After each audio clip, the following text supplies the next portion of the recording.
knowing where I was going, and I tell you, it worked. I mean, think about it. And I was just not visualizing just my exercise, but I was really lifting the trophy over my head. That's what I was thinking about. And at the age of 20, I went to London and I won the Mr. Universe contest as the youngest Mr. Universe ever. And it was because I had a goal.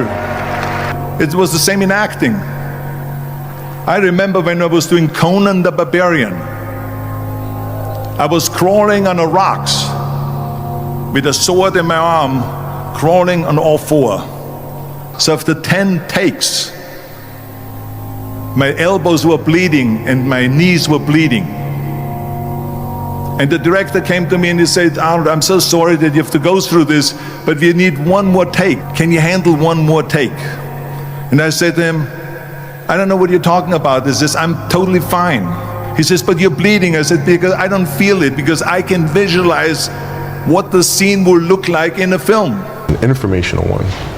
Nothing in this world moves without story. You know, be it from the political world, sports world, nothing that we have moves without story.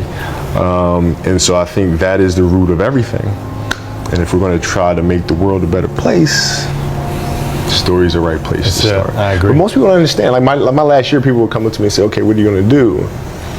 I said, I'm going to be a storyteller. Really? And they go, they're like, what are you talking about? All right, man. So what are you really going to do? Yeah, like what's going to happen when you retire is you're going to go through like a week of depression. Yeah. Then the second week is going to be like denial and all that. Right. I'm like, dude, seriously, I'm good. So after a while, I just got sick of it, and I just said, I don't know. I'll go play golf or something. Right, you just tell them a lie. I'm not going to do anything. I'll invest in real estate. Yeah, whatever. I'm not going to do anything. I'm just going to. It's exciting. Why is it exciting? Because it means you have different ways to get better. There's certain things that you can figure out that you can take advantage of, right? Certain weaknesses that were exposed that you need to shore up, right? So it was exciting. I mean, it sucks to lose, right? But at the same time, there are answers there if you just look at them. Because you get the information from losing more than from winning, probably. Yeah. I mean, the answers are there when you win too. You just have to look at them. Yeah. Right. So it's a constant process.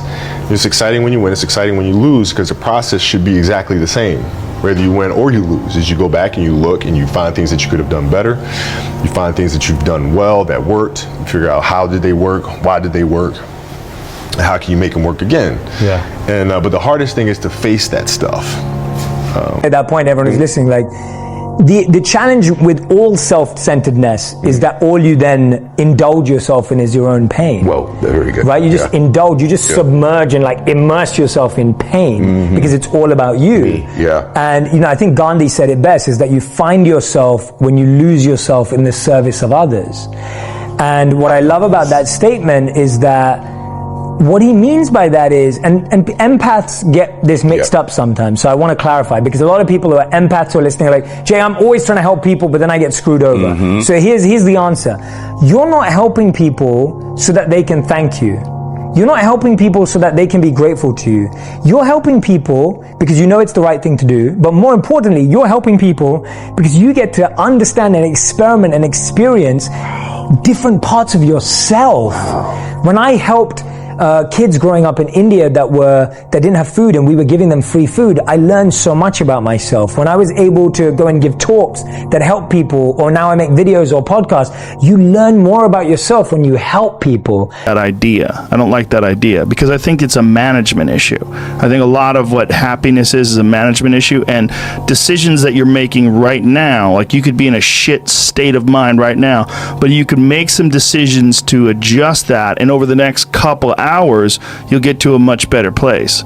And these constant management decisions, they waver in and out of your life on a daily basis. Like this idea that you could have a good mindset and then all of a sudden you'll be happy. That's horseshit. Like it's like the tide. It comes in and it comes out, and there's going to be days where you're just not feeling so good physically, and that's going to affect the way your happiness level is. It's never static. It's never exactly the same. Trend of people improving themselves. But as soon as you posit an ideal, you then begin to compare yourself to that ideal, and that creates a pain between where you are and where you want to be. Yeah. And, you know, I'm all for trying to maximize your agency, make as much of the time that you have on this planet as you can. And balancing that desire to be better with acceptance, love, empathy for yourself, and the ability to just be grateful and present in the moment. Like, I think fundamentally for a lot of driven people, that's the battle. Yeah. I think those are the two things that they're fighting with, that tension. And it's work. It's like constant work, and like I still have things that come up with me that are like similar to that. Like even in this conversation, honestly, when you ask me about my morning routine, I'm like, fucking Mr. Olympia, and you don't even have a morning routine? Like, what the fuck? Once you go into the stress, like I do in the icy water, you learn to take the stress, but not to be negatively influenced in your feeling, in your emotion. So you learn to deal with these stress mechanisms inside the brain, which is emotion and fear, the biggest ones. And this was always insolvable in psychiatry and in neuroscience, psychotherapies and all. And now we got it. Everything you do holds value. There are no shortcuts. You went to every fucking corner, made a left turn or a right turn, and then you went down the next path. Ensured everything and the opportunity was presented, that you got the most out of each situation you could. If you come up short, you know it's not from your lack of effort.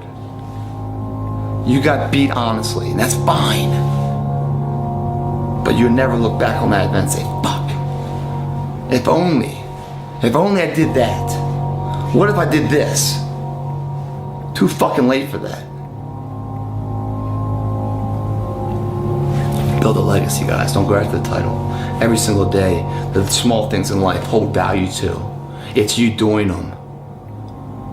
And you should have value. More than just picking up a weight, it is my balance, it's my anchor, it's my spiritual anchor, mental, because what it allows me to do, it's the only time for me that, and we all need this, because this treadmill of life, there's no stop button, so it's so crazy.